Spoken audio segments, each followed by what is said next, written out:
Hello and welcome to an opening principles video where we'll be exploring several opening principles that are important to know in order to get a good position out of the opening and help you throughout the rest of the game. So the first opening principle is controlling the center. What this means is these four squares right in the middle of the board, you want to try to put pawns there and control those squares with your pieces and pawns. So for example, white usually will either put one of these pawns in the middle, right? Or also control one of these squares with the pawns. And black will respond with the same thing probably by putting one of their own pawns in the middle or controlling the square, right? And you can either do the same thing by putting another pawn in the center, right, controlling it further, or just controlling another central square with another pawn.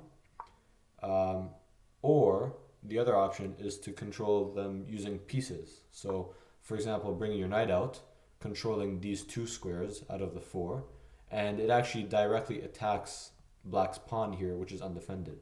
So likely black will do the same, putting their knight here, defending this pawn, also controlling two more squares. And here again, you have several options. You can control the center even more with a pawn, for example, or bringing your bishop out, controlling another square, right? What you don't want to do is something like pushing your flank pawn, right? Because it doesn't really attack anything, and it also helps just have gain space on the edge, but not gain space in the center, basically, right? So like pushing one of these pawns also would be a little bit pointless. So yeah, that's the first principle. Controlling the center goes hand in hand with this next principle, which is developing your pieces and castling. So once you control the center with pawns, right? As we saw before, you want to bring your knights and bishops out in order to control the center more and also get your pieces off their original squares, right? And, both sides will do the same thing.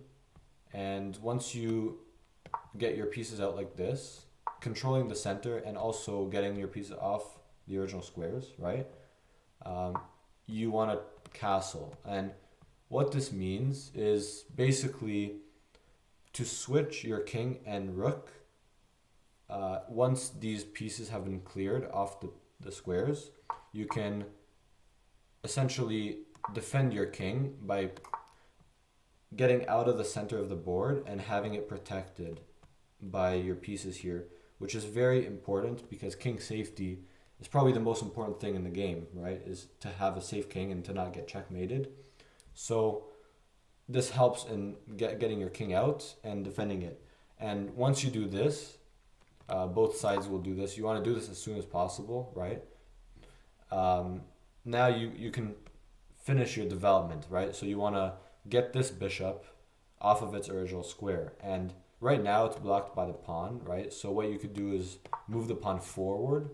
Black will do something similar or bring their rook in, right? Developing the rook. And now you can develop this bishop by, let's say, pinning this knight, right? And now your pieces are nicely developed and your king is nice and safe and castled. So that's developing your pieces. The next thing you want to keep in mind in the opening is to not use your queen too early, right? So for example, some players might be tempted by using their queen to attack things right away since it's the most powerful piece, right? Seems logical, but the issue is that if you start creating threats like this, threatening checkmate here on the f7 pawn, black can easily defend this by attacking your queen, and eventually the queens will be either traded or your queen will get kicked back and you will be lacking in development, right? Because you spent a lot of moves with your queen, whereas you could be spending those same moves moving your minor pieces like knights and bishops, right, and castling your king. For instance, here, black already has 2 knights out, so 2 pieces, attacking this pawn already, and white only has 1 because they spent, a lot of time moving their queen, creating superficial threats. Since it's the most powerful piece, when it gets attacked, it has to move, which therefore loses time, which is a very important thing to keep in mind. You always have to, play moves that improve your position and not create 1-move threats. Next, we have trying to avoid useless moves, right? So what I mean by this is, let's say, you control the center, like usual, and white plays knight h3 here. Knights are better on closer to the middle, right, than on the edge because you're controlling more center squares. So, you want to avoid putting your pieces on the edge of the board, right? Or let's say, playing a pawn on the side, right, like this. And, keep pushing your pawns. You're wasting a lot of time making moves that basically create weaknesses in your position instead of developing your pieces and controlling the center, right? Another example of this is, let's say we take this opening here. You want to avoid moving the same piece twice usually, right? So this bishop has already moved once from here to here. So like a move that would create a 1-move threat would be something like bishop to b5, right? Moving the bishop for a second time and trying to eliminate this knight to win this pawn, right? The issue with this is black can keep developing, right, and controlling the center, and essentially you've just wasted a move, right, because you've moved this bishop twice. So let's say white could have already been castled by now, but they're not because the bishop moved twice, right? And now your threat of taking this pawn is dealt with d6, right, defending it, and your development is lacking a little bit. So you just want to make sure to avoid such moves on the edge and moving a piece more than once. Finally, we have our last crucial principle to keep in mind while we play the opening, which is to play reactively and to wait for your opponent's mistakes. So what I mean by this is eventually we're going to get past the opening, right? Or past, the first 10 moves where, both sides controlled the center with some pawns. Both sides castled their king, got their pieces out, right?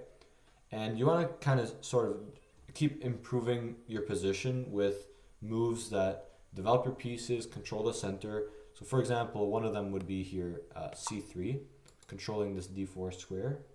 And let's say your opponent plays b6 here. You have a way to actually trap this bishop since b6 prevents the bishop from retreating. You could attack it with b4, pushing your pawn forward, attacking the bishop, and the bishop actually is trapped in this case, right? So you always want to keep your eyes open for trapped pieces or undefended pieces as well, right? So and the way you kind of do that is you sort of wait, and you wait for your opponent's mistake, and then you capitalize on it, right? So yeah, that's 5 of the most important opening principles, in my opinion, to keep in mind in the opening stages of your game.